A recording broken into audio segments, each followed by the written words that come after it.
Ladies and gentlemen, United Technologies is proud to welcome you to the living seas. In a few moments, you will be entering the Earth's greatest frontier, the oceans.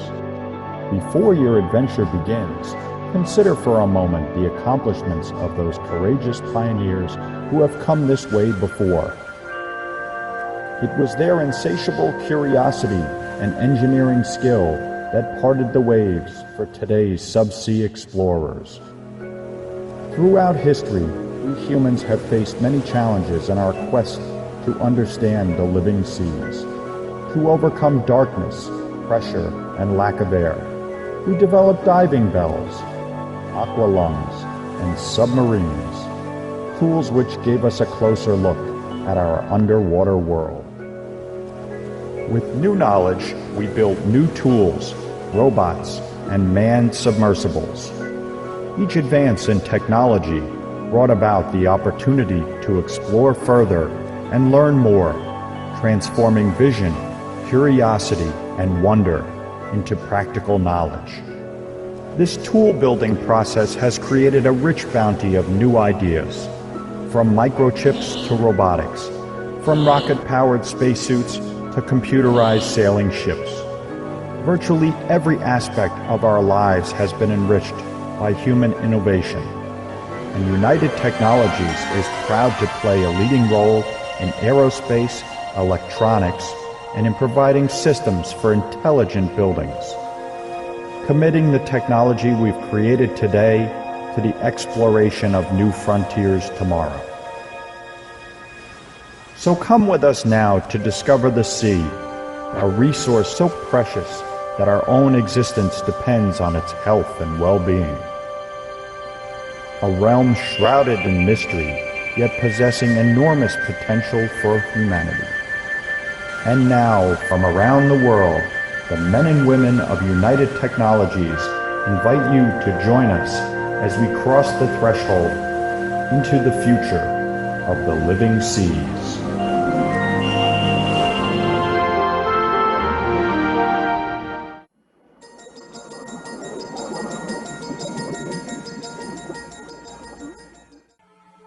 Try to imagine, just for a moment, that somewhere in the endless reaches of the universe, on the outer edge of a galaxy of 100,000 million suns, deep within a cluster of slowly forming planets, a small sphere of just the right size lies just the right distance from its mother star, cooling in the coldness of space. Try to imagine. Now that sphere's creation continues, as countless volcanoes spew clouds of gas and steam into the sky from melted mineral formations.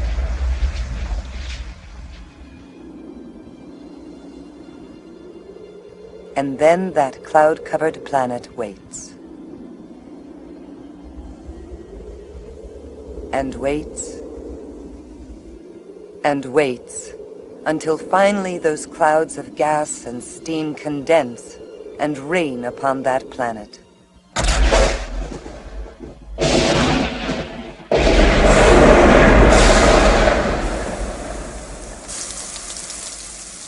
Rain upon that planet Earth. And they rain and rain and rain. The deluge.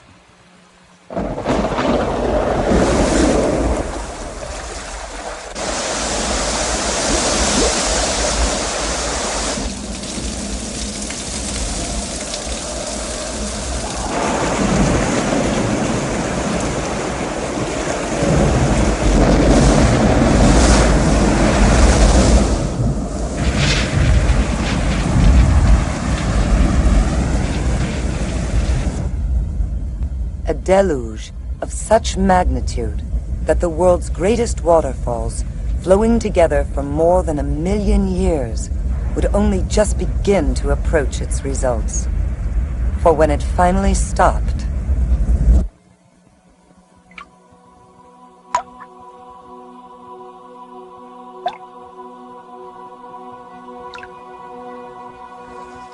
the seas had been born.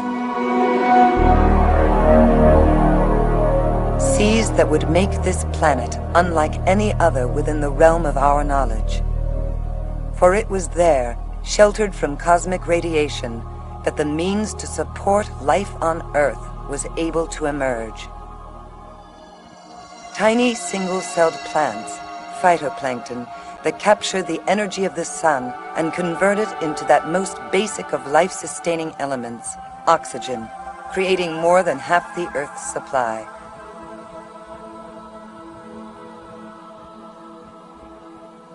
But more than that, those same seas interact with that same solar energy and the Earth's rotation to serve as the engine that drives all the world's weather.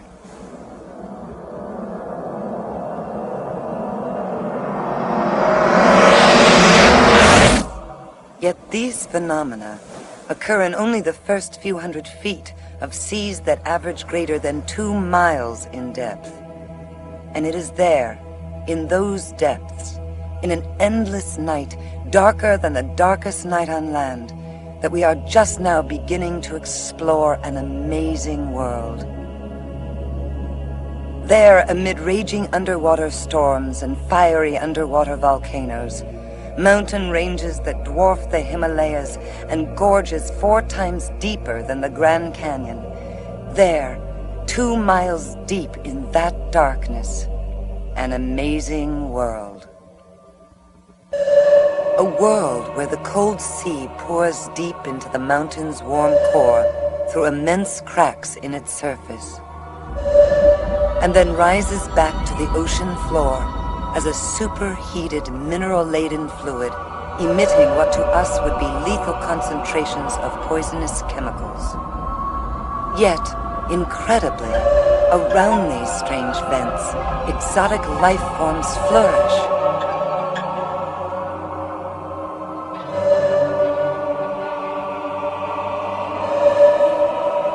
Life forms that have astonished biologists by finding the means for their survival, not in photosynthesis and the sun, but in the chemicals of the Earth itself.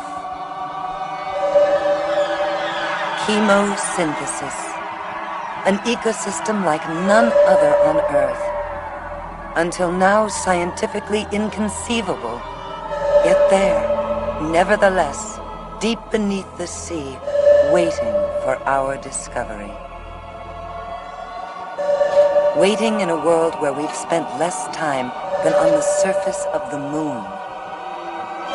A world we've only just begun to explore, with tools we've only just begun to imagine.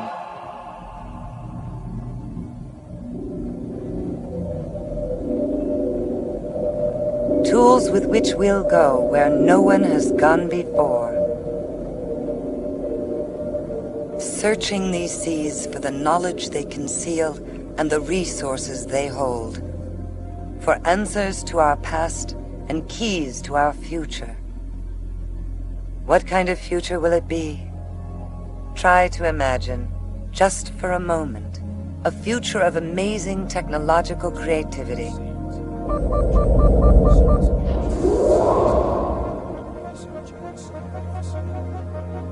A future of incredible adventure and discovery.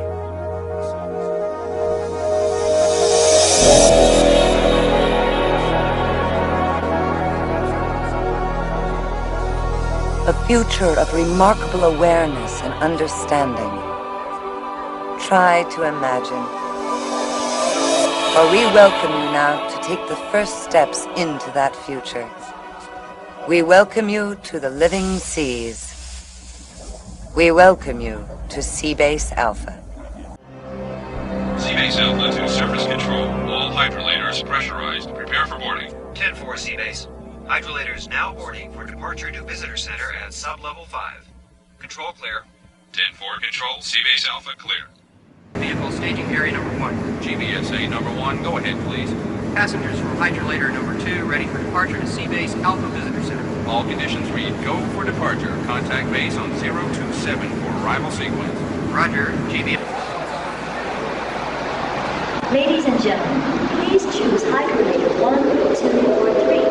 Then, when the hydrolator doors have opened completely, take small children by the hand and watch your step as you load, and please move all the way into the hydrolator to allow room for others.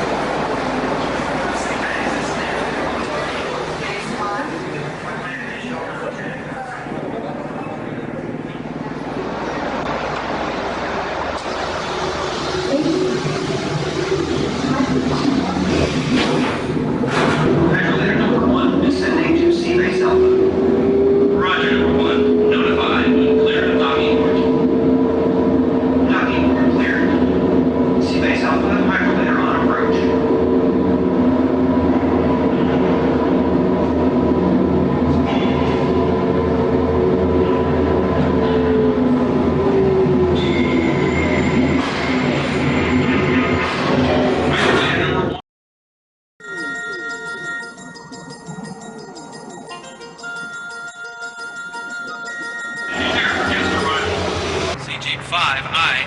We need final check before dive.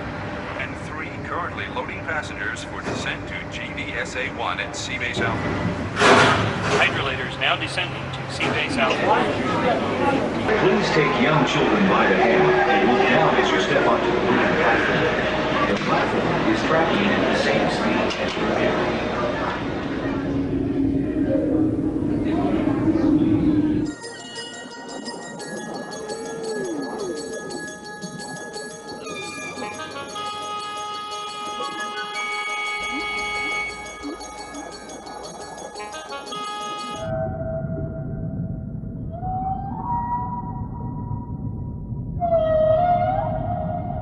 Control, this is Banks. We have incoming CCAS final visitor center.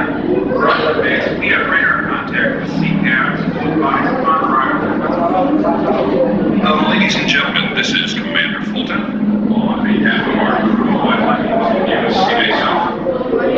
This is the surface of the water. Right now, on the final approach to the visitor center, your CCAS is passing through part of our beautiful coral reef community. Commander Fulton, you have a call on line 1. 10 well, we have quite a variety of marine life living within our base of operation, which is the largest of its kind in the world. Down here we see everything from sharks to dolphins, lobsters to pufferfish. We might even spot a more eel or 2 lurking beneath the coral. But not to worry, they all get along just fine, even with our divers. Anyway, we'll see you shortly. Enjoy your visit to SeaBase Alpha. Ladies and gentlemen, this is Commander Fulton of SeaBase Alpha. Now, in just a few minutes, your CCAF will be arriving at our visitor center, the final destination on your journey into the sea. In the meantime, if you'll look out to your right, you'll see part of the coral reef community that surrounds us down here. At any given time, there can be more than 6,000 fish, crustaceans, and marine mammals living within our immediate base of operation, which, by the way, is the largest of its kind in the world. Commander Fulton, this is Base 3. We're ready for you at diver lockout. 10-4, code 14, SeaBase 1 clear. 10-4, Base 3 clear. Ladies and gentlemen, I'm afraid I'll have to cut my welcome a little short, but I do hope you enjoy your visit to SeaBase Alpha. Please gather your belongings and step out to your right. Your vehicle and moving platform are traveling at equal speeds. Please collect your belongings and step out to your right. The moving platform is traveling at the same speed as your vehicle.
Well, no. Well, why don't we let Bob out? Is it okay if we let Bob out? And show you what kind of gear he's got on.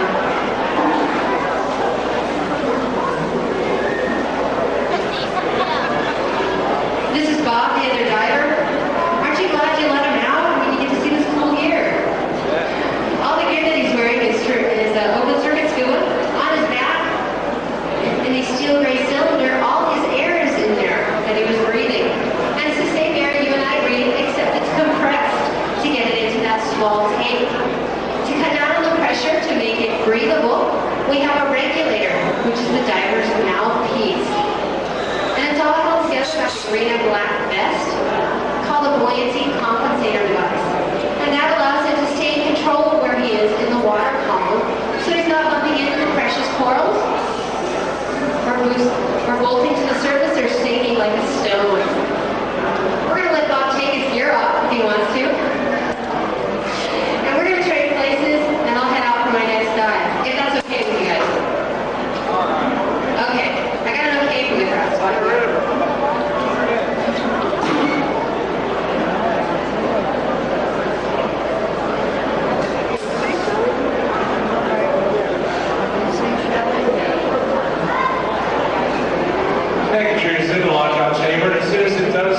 Finish filling, she'll be able to swim up to the top, out that upper hatch, and into the main aquarium for her next stop. Now, scientific divers here at the seas, we do perform many daily tasks.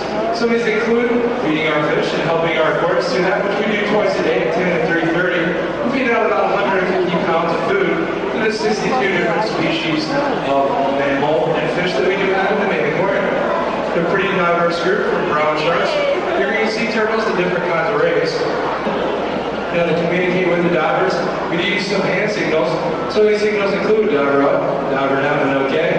So if everyone wants to send a train on our way for our next dive, we'll just give her the thumbs up and see you later.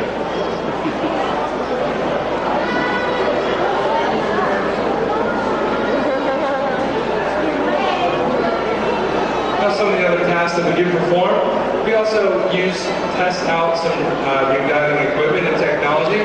Besides the open circuit scuba, we also use a full face mask, pure oxygen rebreather, a super light helmet, as well as underwater photography and videography equipment. Now, the best place to view the divers in the main aquarium itself is on that upper level straight down that hallway. And we'll remain here to answer questions that you have. The next dive lockout is at 12 o'clock. If you'd like to learn more about West Indian manatees, there'll be another presentation in about 10 minutes. That's upstairs and to your right. So on behalf of the crew at the SeaBase, I do thank you guys for your attention and hope you enjoy the rest of your day at Epcot.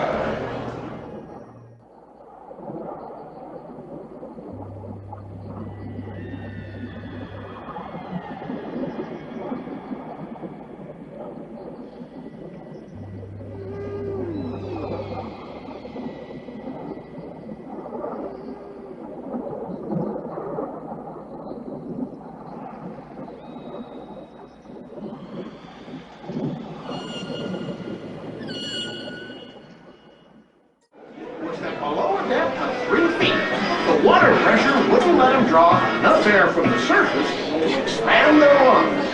So, the lungs collapse. Looks like weed diving was the last straw. Oh, sure. People stayed up top for a while, finding their own fish.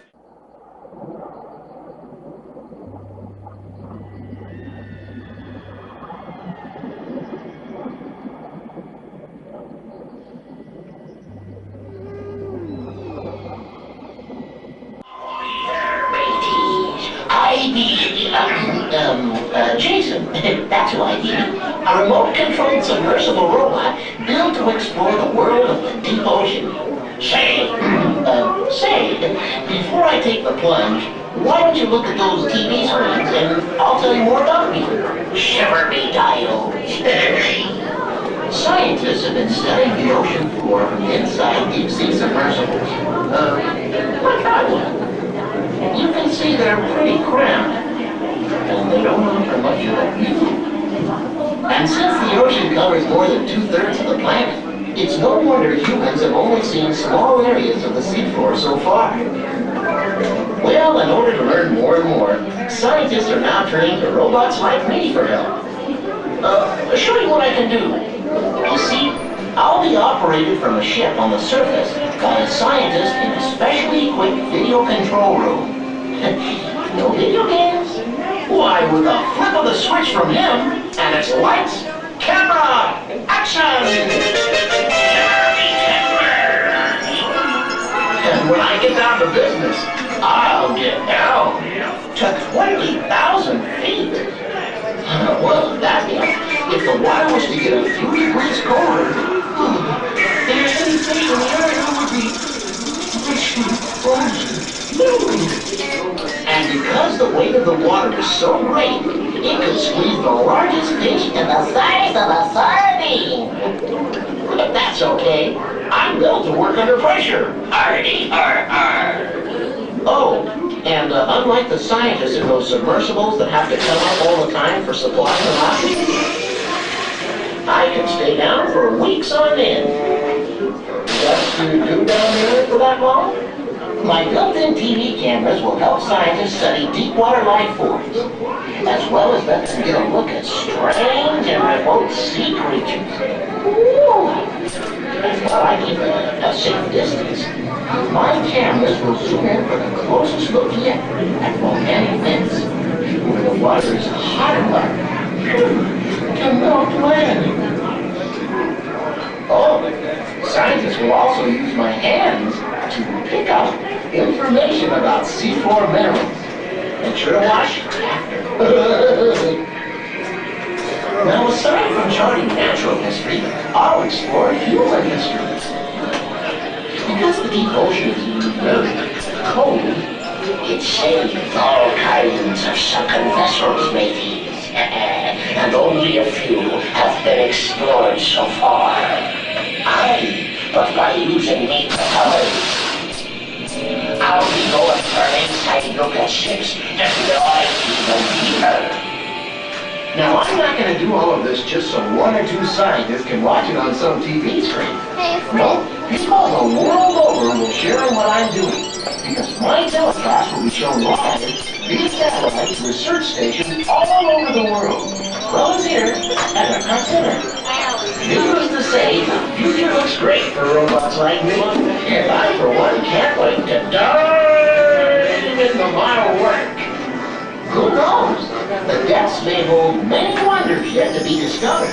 Why, I might be the one to show the world something very unusual. Thanks for stopping by. See you again, mateys. Shepherd-y diodes. Just untrustworthy.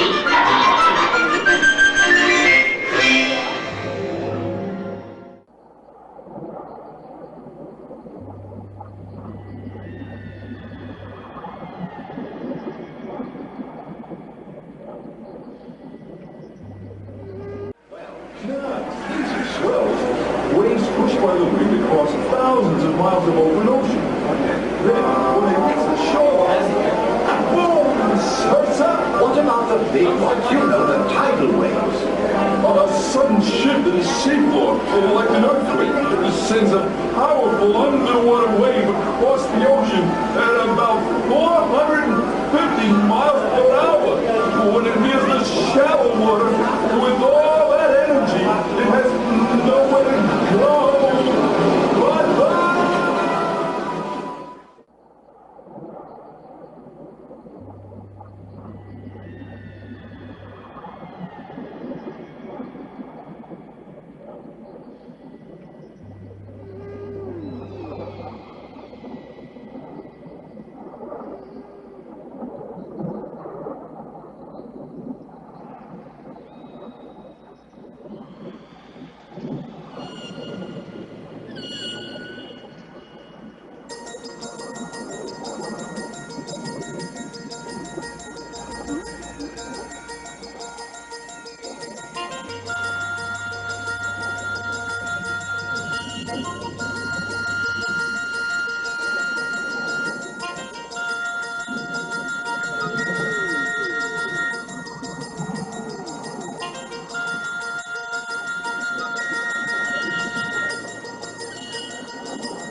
Technologies, we'd like to thank you for visiting SeaBase Alpha. As you can tell, there's a real spirit of adventure down here. With the help of modern technology, we feel there's really no limit to what can be accomplished.